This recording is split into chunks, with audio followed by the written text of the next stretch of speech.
एक छोटे से गांव में अर्जुन नाम का लड़का रहता था। वो काम बहुत जल्दी जल्दी करता और अक्सर गलतियां हो जाती थीं। एक दिन वो लकड़ी काट रहा था। जल्दी में उसने कुल्हाड़ी तोड़ दी। पिता रमेश दूर से देख रहे थे। उन्होंने बस इतना कहा, बेटा, काम की रफ्तार से नहीं, समझ से पहचान होती है। अगली सुबह पिता अर्जुन को खेत ले गए। उन्होंने बीज बोते हुए कहा, बीज को समय चाहिए। अगर हम इसे जल्दी बड़ा करना चाहें तो ये मल जाएगा। अर्जुन चुप था, पर बात उसके मन में उतरने लगी। उस दिन के बाद अर्जुन काम करने से पहले सोचने लगा। धीरे काम करता पर काम बिल्कुल ठीक होता। गांव वाले भी कहने लगे, अर्जुन का हाथ अब स्थिर है। पिता मुस्कुराए और बोले, सही दिशा में धीमे कदम भी मंजिल तक ले जाते हैं। धीरे धीरे अर्जुन का काम पूरे गांव में मशहूर होने लगा। लोग कहते, अर्जुन अब काम नहीं करता, काम उससे सीखता है। एक दिन गांव के मुखिया ने उसे बुलाकर कहा, तुम्हारी समझदारी तुम्हें आगे ले जाएगी। जल्दी करने वाला तो भीड़ में खो जाता है, पर सोचकर चलने वाला रास्ता बना लेता है। अर्जुन ये सुनकर घर आया। पिता आंगन में बैठे थे, चाय की भाप हवा में उठ रही थी। अर्जुन ने पिता के पैर छुए और बोला, आपने मुझे धीमी चाल का असली मतलब समझाया। पिता ने उसके सिर पर हाथ रखा और कहा, जब मन शांत होता है तब रास्ते खुद बोलने लगते हैं। अर्जुन की आंखों में आत्मविश्वास का छोटा दीपक जल उठा। कुछ महीनों बाद गांव में एक छोटा मेला लगा। गांव के हर घर को अपनी अपनी चीजें दिखाने का मौका मिला। अर्जुन ने अपने बनाई लकड़ी के सामान वहां रखे, साधारण लेकिन बिल्कुल साफ सुथरे, जैसे उनमें कोई शांत सरिता बह रही हो। लोगों की नजरें उसी पर टिक गई। एक बूढ़े कारीगर ने उसकी कलाकारी देखकर कहा, बेटा, हाथ की ताकत से नहीं, मन के ठहराव से सुंदरता पैदा होती है। अर्जुन हल्का मुस्कुराया। उसे पता था ये ठहराव उसे पिता से मिला है। घर लौटते समय उसके हाथ में छोटे छोटे कामों का ऑर्डर था और मन में पिता का वो एक ही वाक्य गूंज रहा था, सही दिशा में उठाया गया धीमा कदम सबसे तेज होता है। पिता ने अर्जुन को देखकर कहा, अब तुम सिर्फ मेरे बेटे नहीं, मेरी सीख का फल भी हो। दोनों की आंखों में एक ही चमक थी, विश्वास। और वहीं कहानी का दिया धीरे से बुझा नहीं, बल्कि और उजाला कर गया। मेला खत्म हुए कुछ दिन ही हुए थे कि गांव के स्कूल के मास्टर जी अर्जुन के घर आए। उन्होंने कहा, अर्जुन, बच्चे तुम्हारी कलाकारी देखकर बहुत खुश हुए। अगर तुम हफ्ते में एक दिन आकर उन्हें सिखाओ तो बड़ा अच्छा होगा। अर्जुन थोड़ा चौंका। वो खुद सीख रहा था, किसी को क्या सिखाता। पिता ने धीरे से उसके कंधे पर हाथ रखा। जब हम कुछ समझने लगते हैं, तभी दुनिया हमसे बांटने को कहती है। अर्जुन ने हिम्मत की और स्कूल जाने लगा। वहां छोटे छोटे बच्चे उसकी तरफ ऐसे देखते जैसे उससे कोई जादू निकलने वाला हो। पहले दिन उसने उन्हें बस एक ही बात सिखाई, पहले काम को समझो, फिर हाथ चलाओ। बच्चों के चेहरे पर शांति फैल गई, जैसे वो बात किसी कोने में जाकर धीरे से अंकुर बन गई हो। घर लौटते समय अर्जुन ने पिता से कहा, मैंने तो सोचा था मैं सिर्फ सीख रहा हूँ, पर लगता है सीख अपने आप बांटने लगती है।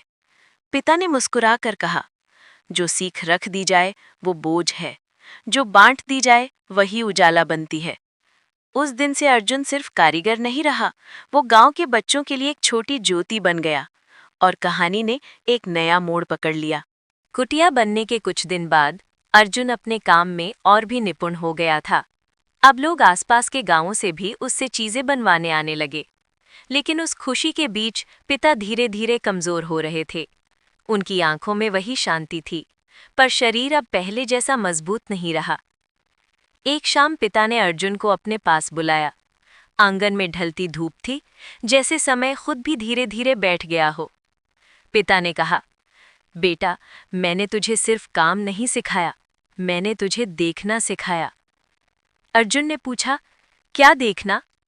पिता ने मुस्कुराकर कहा, लोगों की जरूरत, काम की दिशा और दिल की आवाज।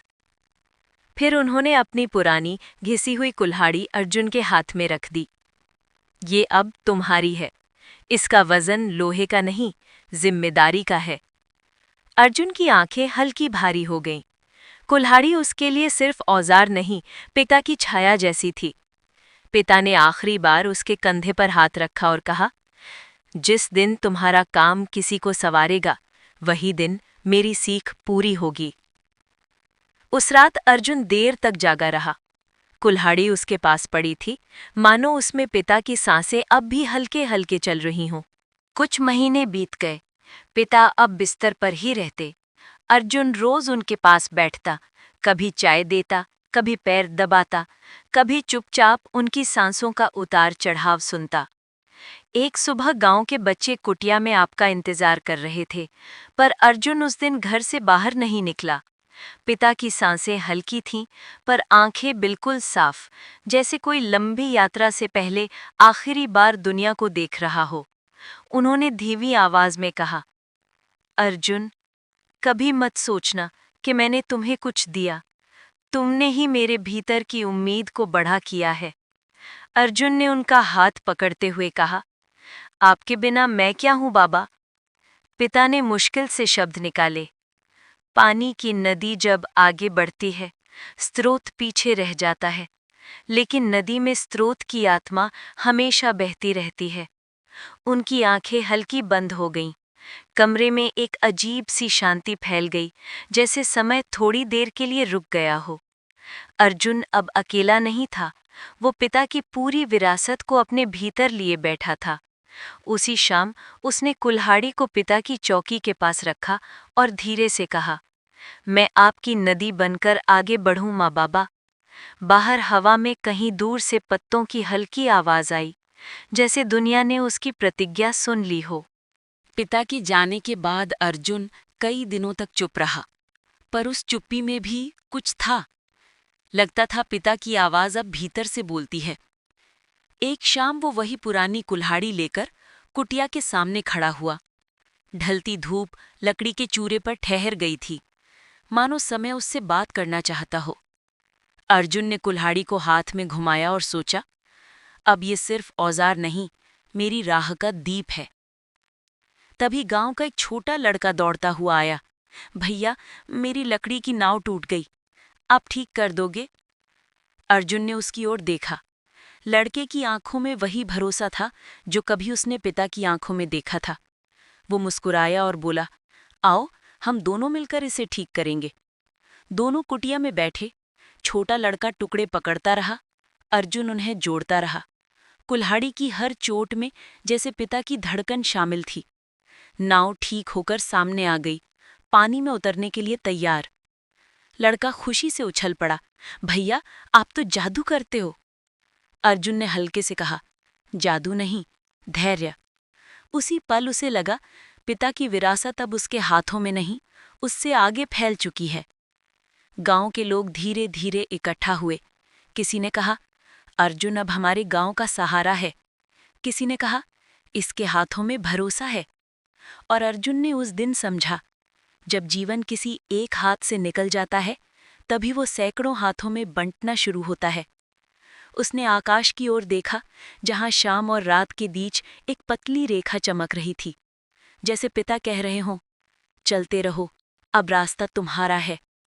अर्जुन ने कुल्हाड़ी को एक बार सीने से लगाया और कुटिया के दरवाजे खोल दिए। नई कहानियां, नए काम, नई रोशनी अब उसके इंतजार में थी। और इस तरह कहानी एक शांत अंत पर नहीं रुकी, बल्कि एक नए आरंभ पर खड़ी हो गई।